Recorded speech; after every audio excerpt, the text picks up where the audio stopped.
Okay, so tonight, George Zimmerman found not guilty. And yeah, it's a lot going on. That's a lot. That's a lot going on.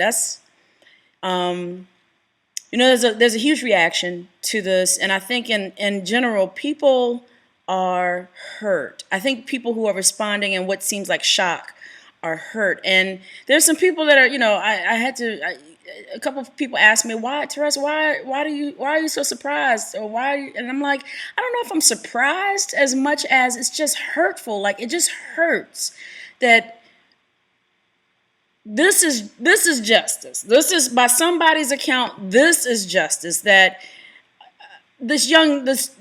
is justice. Like, this is, I guess, it's not so much a surprise. It's one of those moments where I kind of liken it to someone having a terminally ill relative. Let's say you have a relative that says they only have a short time to live. And so their time is coming to an end. You know that at any given time they're going to pass away, and you kind of brace yourself for it. And so you kind of anticipate the outcome. You know what the ending is going to be. Right? And it's going to be, it's going to be a bad ending, and you kind of start bracing yourself. When they finally pass, you're no more prepared for the outcome than if you hadn't known anything at all. The loss still hurts. And that's what it feels like tonight. Somewhere in your gut, you were kind of like, okay, I have a feeling this is not going to go the way I would prefer it to go, but I'm going to keep watching. I'm going to keep watching. I'm going to keep watching. And it just never got better. And yet you still remained hopeful, faithful, that somehow justice, as it seems obvious. He only had a fruit drink and some Skittles. Nothing else. Zimmerman was told to stay in his vehicle. Like, I'm not even certain how we got here. I mean, it hurts no less. It hurts no less. And I think tonight that's what we're dealing with. We're dealing with a nation of hurt. There are a lot of people who are pleased with the outcome, maybe not happy, because they're still at the core of this a child that is no longer here. So I'm hearing some of those people who, asking me in particular, emailing me and inboxing me, Teresa, could you possibly see it a different way? And I'm like, no, I can't. I can't see it any other way than this one, because let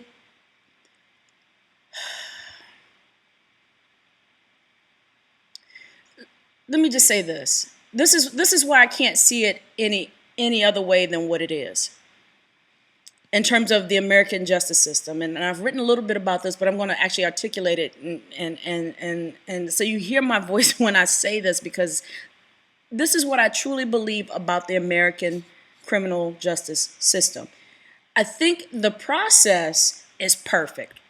The process, not the value of who's on what side and what resources one has to their benefit, this and that. I'm talking about the process of, I get to tell my side of what happened. You get to tell your side of what happened. There's a jury of our peers who will listen and make the choice, the hard choice that clearly you and I can't make on our own. And there's a judge. Who acts like a referee and blows a whistle on the play whenever there's a foul. Right? And that's the process. And in its theory, in its fundamental essence, it's perfect. You tell your side, I tell my side, they judge, they decide, there's a judge that keeps things fair. That seems perfect. What's not perfect, what's incredibly flawed, is the conditions of human value in America. And I say that regards to race and gender and religion and all the other elements that make up identity. That part of it, that's the part that's flawed. So you take something that's perfect and you put this huge flaw on top of it. No one sees the perfection of the process. They see that big ass flaw sitting on top of it. And that's where we are. The system is flawed because there's this element of inequality that is just laying heavy on a perfect process. So until equality is present, and until equality is present, there is no justice. It will be tainted. It will forever be tainted, this perfect process. And I'm watching the news, and I promise you, I need what's his name? I need Robert Zimmerman Jr. to get the hell off my TV. I need Robert Zimmerman Jr. to get the hell off my TV talking about my brother is not racist because he mentored 2 black kids. Well, if you can count how many black kids George Zimmerman mentored at 2, if you can count up to 2, 1, 2, he mentored that many number of black kids. Like he did something. Man, if you don't get the hell up off my TV, I know plenty of black, white, Latino, Asian, Native American teachers, bona fide teachers, people who teach, who are real mentors to hundreds, thousands of children. I fear none of them. George Zimmerman, your brother, I fear him. He, on the other hand, if I were to see him come walking down the street in the dark, in the noonday, I promise you, it will not be out of hate that I wouldn't want to walk down that street. It would be completely out of fear. That whole vigilante, I'm going to go ahead and do what I want to do, no matter what the law enforcement said. He was told to stay in his car. Like, how are we even here? He was told to stay in his car. They painted him like he was this helpless, hapless man. That's not who you want for your neighborhood watch then. This whole story has been flawed from the jump, and the prosecution dropped the ball. They dropped the ball when they let this guy, who apparently take MMA classes 3 times a week, who, according to the defense, had his ass handed to him by a 17-year-old Trayvon Martin, who isn't an MMA person, artist, fighter, mixed martial arts. 3 times a week. If I do anything 3 times a week, shouldn't I be good at it? Like, shouldn't I be good at fighting? I know they tried to act like, oh, he wasn't good at it or this and that, but he had to learn something. If you're doing anything 3 times a week, you had to have walked away with some little windmill kick. You could have anything to just, I am not trying to be funny about this. I'm sitting here just baffled and completely flummoxed by this whole situation. So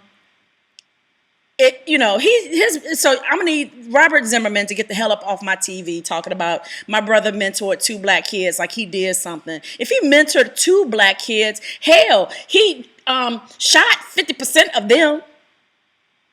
So I can't.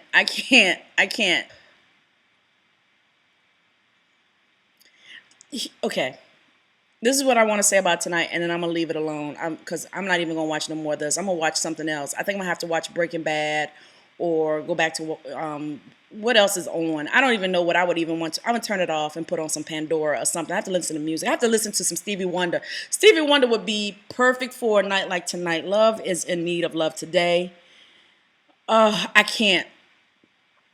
That's who I need to listen to after I'm done with this. So I'm going to go back to what I was doing and listen to some Stevie. But the truth of this moment tonight, the promise to protect America is far greater than the promise to protect a child. That's the reality. The promise to protect America is far greater than the promise to protect a child. So, mothers, hold your children close. Teach them from a nurturing heart and a gentle tone. Implore them to think twice and act once. Fathers, talk to your child. Teach your child how to protect themselves. But also know that running away is not a sign of cowardice, not in America. It may save his life. And this is for everyone. Recognize that the mother and the father will take on a variety of forms. And as I speak this, I do not speak of race or gender or religion or region or any other element of identity. This is about humanity. This is about protecting the children of America. Our children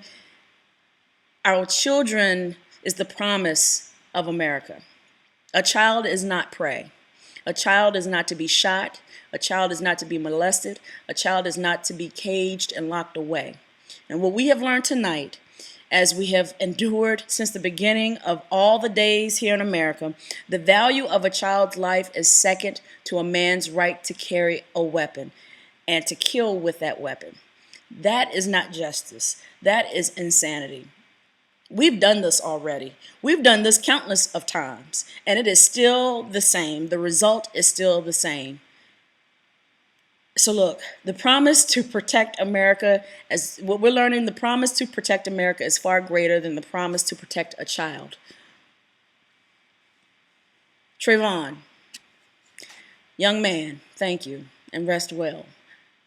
Take your place next to Emmett Till and serve throughout our days as a beacon of hope that one day this will change.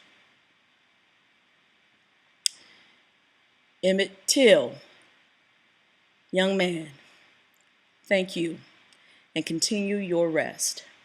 Take Trayvon under your wing and give him a glorious tour of heaven. And please let him know he is now safe.